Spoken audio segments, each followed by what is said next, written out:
there, my name's Vince from mymatevince.com, and in this video today it's a revisit on the PlayStation 4 Slim with the blue light of death. Now this was owned by my friend John, and he was downloading a golf game. When he come back, it wasn't working, it was just flashing the blue light and he couldn't do anything after that. Maybe it updated the PlayStation 4 during that time, not too sure.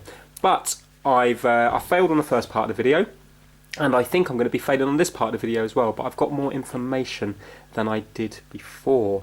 So basically I've been working my way through the comments, and what I've spent hours doing is just, as the comments suggested, just putting the 5V supply in. So not messing around with the 12V of the power supply, just putting the 5V supply in here and then measuring things. And interestingly, this is my good board, this is the 40 board down here, I have got like 3.3 volts going into the Southbridge chip, which is here, and I've also got, I think it was 1.8 or something volts around here as well. I have voltage coming down on this one here.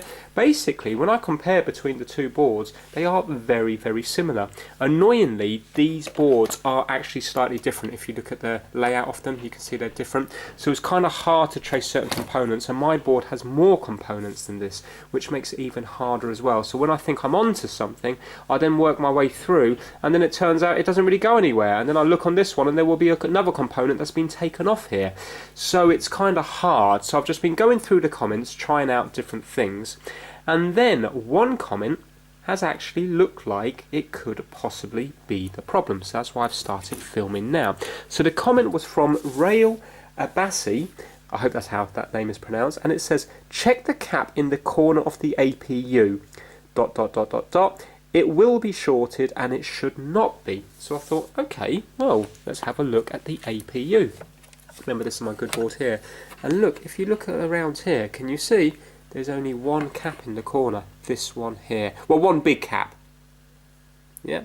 So I thought, well, let's check that, and sure enough, when I check it on my one here, it's got near enough a full short. Now what makes it really hard is when you're dealing with the caps and stuff underneath the APU, most of them will be shorting when you use continuity test on your meter, because on my meter it will basically make a beep anything below 50 ohms, but 50 ohms isn't actually a short. So there's loads of things on here which are like 3 or 4 ohms, and I think they're designed to be, because on this one here, which I know 100% is working and is still working because I haven't removed any components of it, is yeah, there will be loads of things here that will be 3 ohms, and you think, oh, that's a short, but it's not. So for example, if I was to go across these capacitors here, these big electrolytic ones here, if you have a listen, now we know that when we go across a capacitor we shouldn't have a short. Remember, this is the working board, but if you listen here, I think it was these ones, there you go, can you see I've got a short, and it's down as a 16 ohm short. So if you have a look here, but they're not faulty, that's what they're supposed to be, so that makes it quite hard. But listen to this, when I go across this little capacitor here, I definitely haven't got any beeps on my meter. So if I go across here, can you see? Oops, hold on, there you go, nothing. And if I put one lead to ground, can you see this side on the left is shorting and this side isn't. Now if you actually look at my meter, because this is quite interesting, let's just go to ohms rather than continuity. Okay, so we'll get a better reading. Right, watch this. If I was to go, for example, between that one and this one, we should have a short. You can see it's coming up as 1 ohm. Now remember, my leads themselves will also give a reading. See, that's actually coming up with 1.12. But there you go. So the one on the left is the full short, and then the one on the right is coming up as, I think it's in the thousands of ohms. There you go. So you see 6,674 ohms, so 6.6 kilo ohms. Yeah. So it's quite high, isn't it? There's a lot of resistance there. Now, on this board here, the faulty board, it's not doing the same at all. Now, it could be the case where it's a slightly different design, because it is a slightly different design, but as far as I know, the main chips are the same. I mean, they look exactly the same, and these slim chips have different ones than the older PlayStations. So if we look at the older model PlayStation, can you see the main chip is different? It looks like it's got vents, so to speak, around the edge. They're not vents, I'm just saying they look that way, while with this one, they look different. But now look at this one. Now this is going to look different here because I've taken off most of the components. But let me just show you. If we go onto the pad on the left hand side, we're going to have the ground, which is, there you go, see, just under 1 ohm. And now look, if I go to the pad here, can you see? Look at that. That's pretty much a short, isn't it? Yeah. And it shouldn't be. So what I thought to myself, excellent, I now have some definite difference between the boards. So what I did is I had a look, and then I started to see where these traces go to. Now let me show you on the good board, and then I'll show you on the bad board because I took most of the components off. Now if we zoom in a little bit here, can you see this is the capacitor we're talking about? Just get some tweezers. This one here, yeah. And if you have a look, can you see this is ground, and this pad here is a nice big thick pad going into the chip. So maybe this is some kind of voltage in, I'm not too sure. So it comprises of the pad here, this side of the capacitor, and this side of the 2 small capacitors. And if you look closely, we have like 3 dots there. Now if we flip the board over, they go to this area here. So where are we? This pad here. So if you look at this component here, we've got 3 legs on this side, 1 leg here, and this leg here is the one that's feeding this chip. So on my board we have a short on this one here. So what I did is on, sorry, not my board, on the 40 board, this is my board in my hand, but on the 40 board, John's board, we have a short on this one here. So what I did is I took this chip off and I took that capacitor off, and we still had a short. So then I took off this capacitor and also these 2 small capacitors, and we've still got a short. Now there's a chance that this pad is going, well, we know the pad's going into here, but maybe then it goes on somewhere else. So there still could be something else that's putting a short on it, but I'm thinking the short's going into the APU. So if you have a look at the actual 40 board here, if we have a look at the back side of it here, you can see that I've taken off this chip, yeah, and this is the pad here. Now I was told, I'm going to flash it up on screen, I've been told this twice now, and I don't know if it's by the same viewer or different viewers, but it's a really useful little tip. Instead of taking the capacitors off, just swivel them off the pad. That way then you don't have to keep track of where they are, you don't have to worry about orientation and stuff like that when you're looking at diodes and stuff. So can you see what I've done here? I've just taken, obviously I've taken the chip off because I wouldn't be able to swivel that.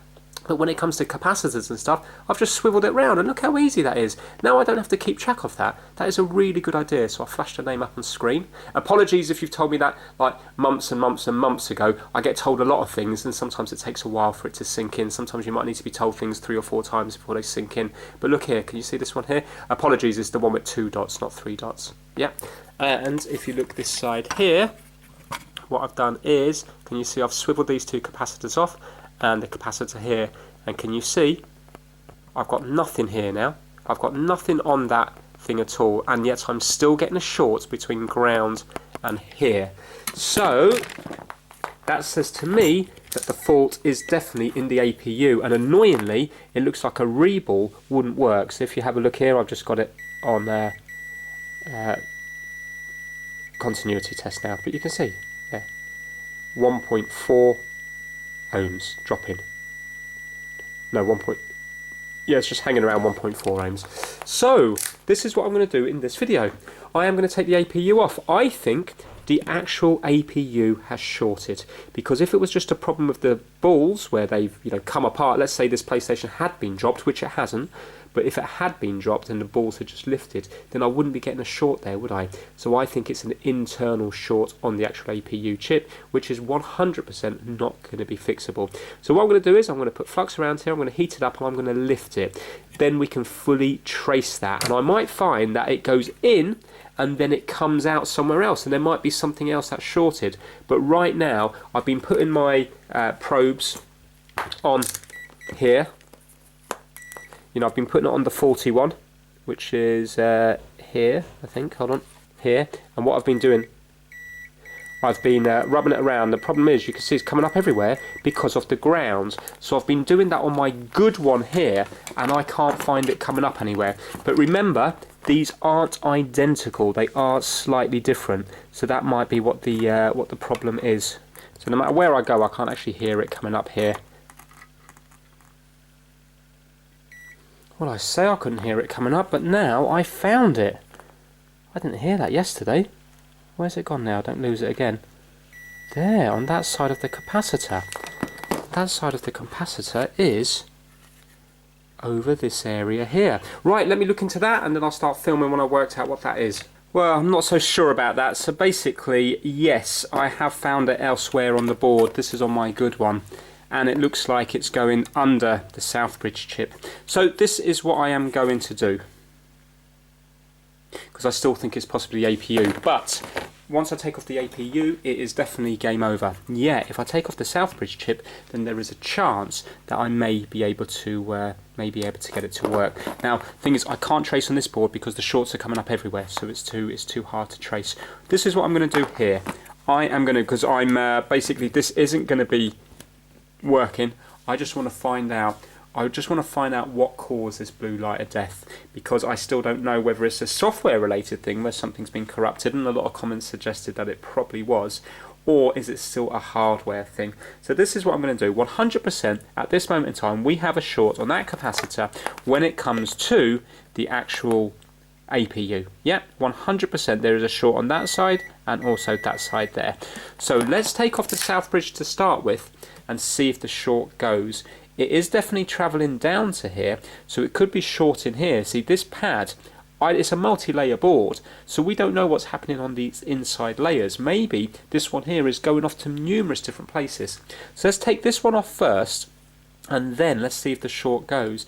If it does, fantastic. Maybe we can find out, maybe it could be this that's shorted.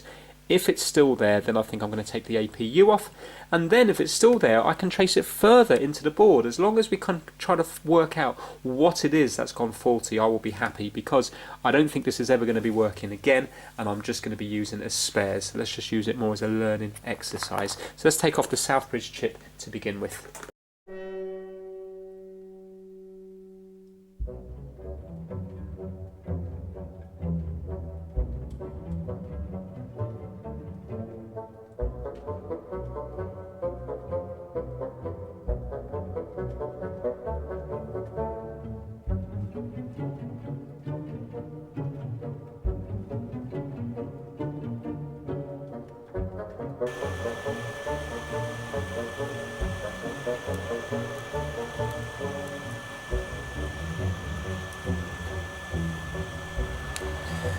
Right, that took a long time to get off. I'm just going to try to just clean some of these bridges up to save me having to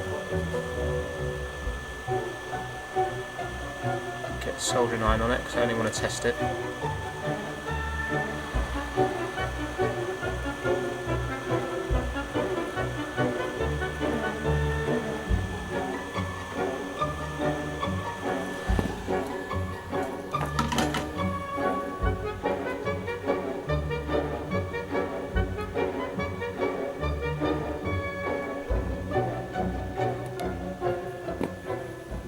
Right, I'm going to let that cool and then we'll test it. So I've checked under here now with the microscope, and there's definitely no solder bridges anywhere. Some of the balls are a lot bigger than the others, but they're all on their own pad. There was just one that was bridged. I just had to tap it with the soldering iron to get rid of it. So now let's see now if that short has gone from that capacitor there. So let's zoom out of it. Let's just go to continuity to begin with. No, so we've still got a full short there, so it's nothing to do with that. Let's have a look.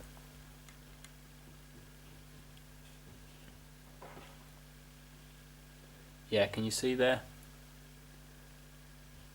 So that's the same as it was before, wasn't it? Right, let's try and take off this. Let's try and take off this chip here, and then at least then we can have a look at the pads underneath it and see exactly what's going on with this rail here. If it doesn't go anywhere else, well, the thing is, it must go somewhere else because it was coming up here, wasn't it? So, because I've got nothing else connected to this one, I think it'd be just interesting to see where it goes to anyway.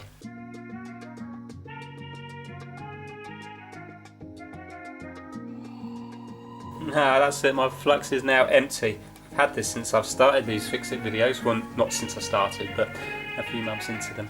That's lasted me really well. Let's just see if I can squeeze any more out of it.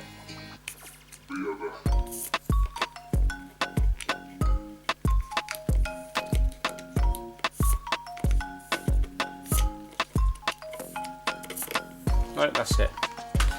This is the next one that will probably last me another year or so.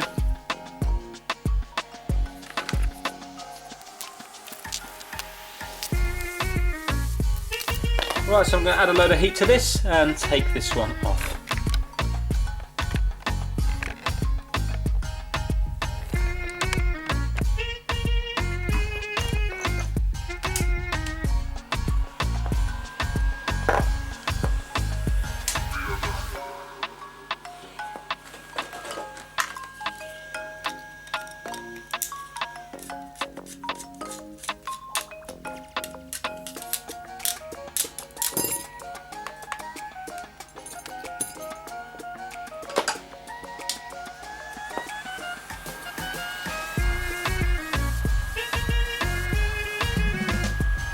I'm not worried about masking anything else off because I'm going to try not to knock any other components off, but as well as that, it's this board's only going to be used for spares now anyway.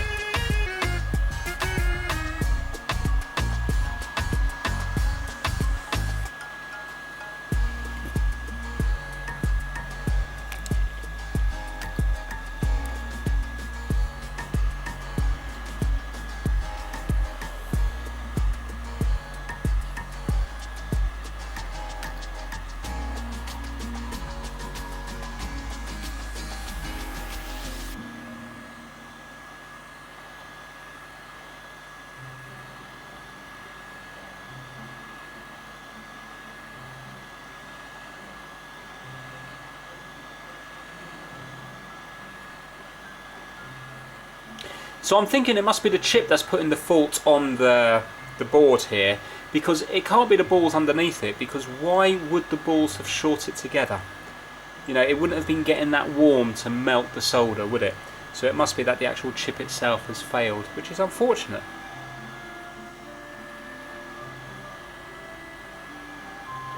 Or is this completely leading me down the wrong path, and maybe when I open this up it will go off to some, it might be obvious. I might open it up here and see that it's got other holes going off to different parts of the board somewhere else. But either way, I can't fault find this anymore. It's beyond me.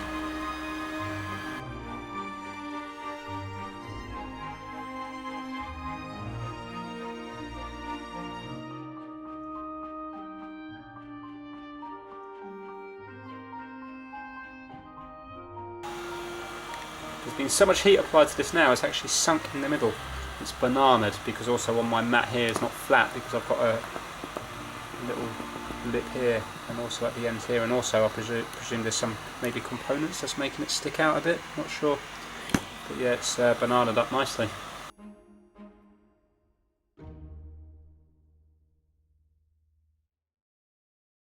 Right, my hot air station is at max heat and max airflow. But this chip is not showing any sign of melting.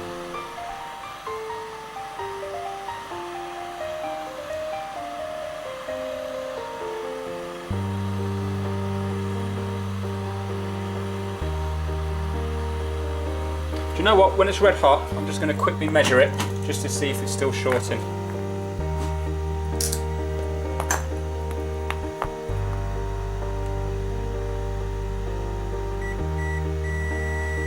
Yeah, still shorting.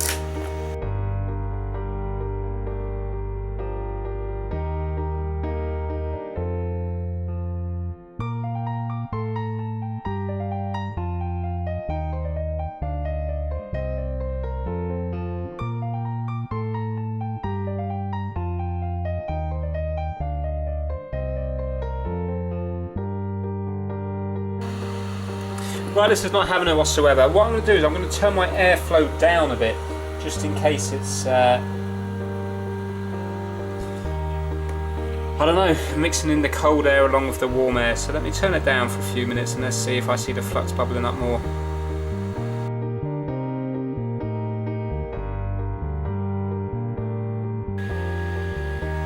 There's that much heat on it that the mat now has bubbled up and all the capacitors are coming off underneath it. I cannot get this chip off. I'm going to give it another few minutes and then I'll have to give up.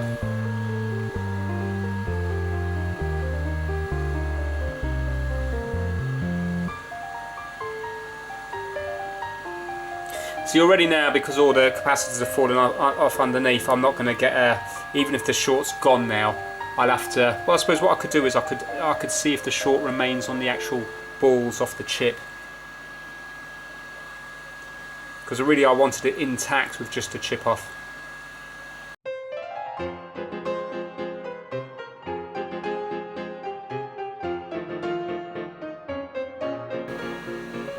Yeah, so the chip now is starting to popcorn here, it's all starting to blister up. Well, this is really annoying. I thought this would have been able to be removed. I suppose you need a board heater underneath, don't you, a preheater. That's not coming off whatsoever.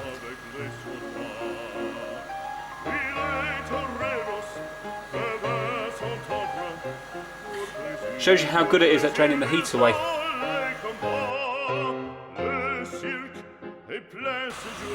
Right, I'm just using brute strength now to get this off. So I'm physically forcing it upwards.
Hallelujah. Right, managed to get it off. Oh, that was epic. Right, let's get the soldering iron on now when everything's still really warm, and let's try to clean up some of the solder here so we can see what's happening.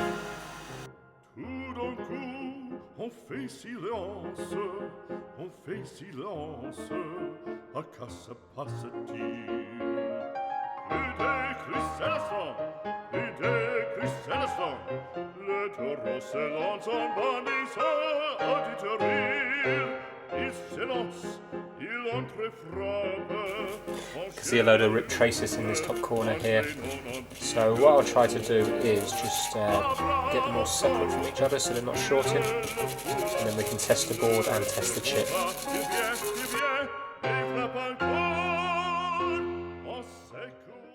Okay, so I've given it a quick clean with IPA. There's no point in making it spotless because this board is only ever going to be used as spares. What I've done is I've taken all the capacitors off from here, because with this mat, when heat's been on it for like a long time, I mean I was heating it up, it must have been for 15 minutes or longer, I think the air underneath it gets trapped and heats up and it swells up then, and then you see it's going to put pressure on the board, and then of course if it's hitting components that are already red hot, then it's they all move down to one side. So I've just cleaned them all up, otherwise they could be short in there giving me kind of weird readings. Right, so now the moment of truth. Let's zoom right into these pads here. Let me put it on macro. Now, if the short is still there or not. So one leg to ground. Now let's see what's happening. No, short's gone. Yeah, nothing there whatsoever. Okay, so that's good. So how on earth was that? So that was travelling down to the Southbridge chip via the actual APU itself. So now I need to find out 1, 2, 3, 4, these 4 contacts on the chip and see if they're shorting. I'm sure it wouldn't have just been that the balls had melted together. I'm sure the chip itself is shorted. Yeah, there's nothing there whatsoever because I've got it on continuity. And if you have a look now, remember it was shorting with the one next to it. Remember this one here? And now can you see here it's not shorting anymore. Yeah. Right, let's just zoom out and I'll show you the actual meter reading there itself. To here, can you see there's nothing there at all? If I go onto that side there, yeah, can you see? So that's the ground there next to it, but when I go onto these pads there's nothing there. So that means the chip must have been shorted, there's nothing there at all. Right, let's find those balls on the chip and let's see if they're still shorted now or not. Okay, so I've been just testing it and the short is on the chip, so it's going to be hard to show you now because it's so small, but basically remember the chip's on this way round, okay, in this orientation. So when we flip it over, because the one we're dealing with is this corner here, so when we flip it over we're dealing with this corner here. Now we already know that there's no shorts on the actual board itself, so let me start zooming in and then I'll show you this bit first and then the corresponding bit on here. Right, so if you have a look here, these are the capacitors that I swiveled over, so this is the rail we're dealing with here, and you can see that there's 4 together. Now if I was to go to the use this one as the ground, it's all gone a bit crusty. Let me use that one as the ground. Can you see now that there's nothing happening on here? But look, if I go to this one here, can you see we've got shorts? Yeah. So we know that these two are ground and also these. And when I look at my meter, it's showing 0.8 ohms. Okay. So that's like a direct short. So now what I need to do is I need to go onto the chip and I need to measure between these ones and here. Yeah. And now look, if I move over here. Right, so remember now we're dealing, because the chip's been flipped, we're dealing with this side over here. So these two at the very, very edge. 1 second, let's just get this steady. There. Right, so these two at the edge are part of that rail, and also this one and this one. So 1, 2, 3, 4, these are all part of it. Now if I put pressure on that one there, and now look, so that's in contact with this one because the same rail. Hold on. This one, and this one are all the same rail. 1, so 2 above each other, and then that one and that one. But now look, these are the opposite, these are the other ones, the ground. And can you see, we've got a short between our rail and ground there. So hard to do because it's so so fiddly. But look, there.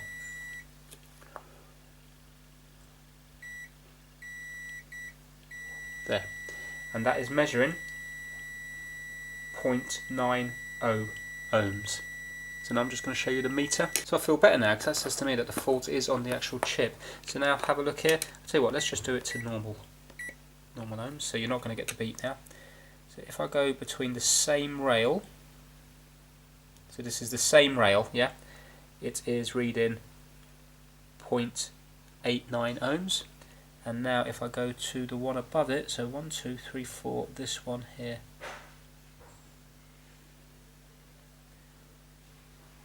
can you see there? 1 ohm. Let me just make sure that is it. That, and here. There. Yeah, 0.8. So it's a short, isn't it? So the chip itself has shorted.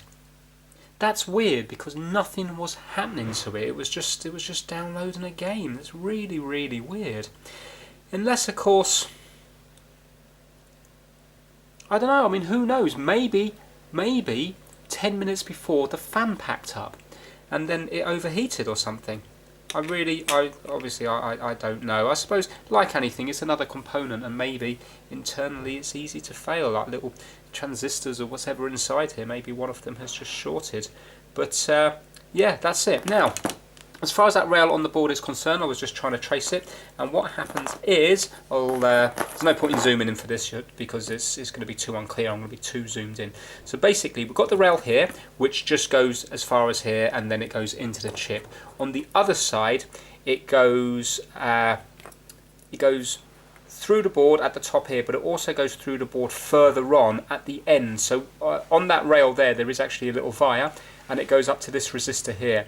This resistor then goes across back into the chip. It splits after the resistor and it goes back into the chip here, just onto a pad on its own. So it's not shorting, you know, it's not connected to anywhere else. And then from there it goes all the way down here, all the way down to a bunch of wires. 1 second. Goes all the way down here, down here, down here to a bunch of wires here, and then it comes up and it actually goes on to the HDMI chip here, onto these little pins here. So if I was to get a continuity test between that resistor and these pads here, that's where it ends up, going on to pin I'm not sure what pin it is, but the pin just here, number 1 on this side here. So that's kind of interesting. So it looks like that also feeds this HDMI chip down here. So that is it.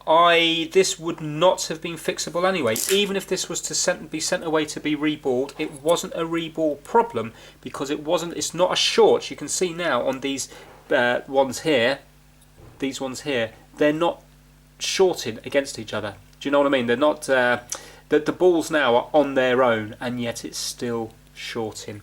So yeah, I think it was worth doing. It's unfortunate that something is not fixable. You can't take that chip just off another board, because then I think you have to take various other chips off as well. So this isn't the only thing married to the board. There's other chips. So obviously there's loads of components that are not married to the board. But if you wanted to get this up and running, you would have to change that, and then possibly the Syscon chip. Maybe the Southbridge or whatever else is married to the board. There's going to be a few chips that are married. So it looks like my friend was just unlucky with this one here to have the chip fail. So if you think that I've got that wrong, because what makes me worried is that when you measure around the chip, there's loads of shorts which it's supposed to have anyway. It's just, to me, that seems more like a direct short rather than the other shorts, which might be like 3-4 ohms or even like 2 ohms or something. That seemed to just be exactly the same as the ground. As well as that, remember, it wasn't doing it on this board here, but this board is slightly different. But the rails there look to have the same components and to be in the same orientation going into the same part of the chip. So I can't say I'm 100% sure is this chip at fault, but I think I'm like 99% sure that it's at fault. But if you know otherwise, please put it down to the comments, because it will help us all learn. But I feel kind of better now, because what I would have been really disappointed about is if I'd taken it off and then I found that there was another trace going off to, for example, a MOSFET or something, and that was faulty, because then I'd be gutted, because then I know it could have been fixed. But I truly believe that it can't be fixed, this one, because of the actual fault on the main chip. So there you go. It just goes to show that you can sometimes just be unlucky with the games console you get, because this one's had very little use and it's just failed through no fault of anybody, an internal short on the chip itself. So that is it for this video. Thanks to everybody that helped me on the previous one. Because of the level of comments I'm getting, it's really hard to actually respond to them. But I promise you I do read my comments, and then they go on to help me learn and help me do revisit videos and stuff like that. So big thumbs up to everybody that's taken the time to help me out. That's it for this video. If you enjoyed it, please give it a thumbs up and please subscribe for more Trying to Fix videos. Take care. Bye now.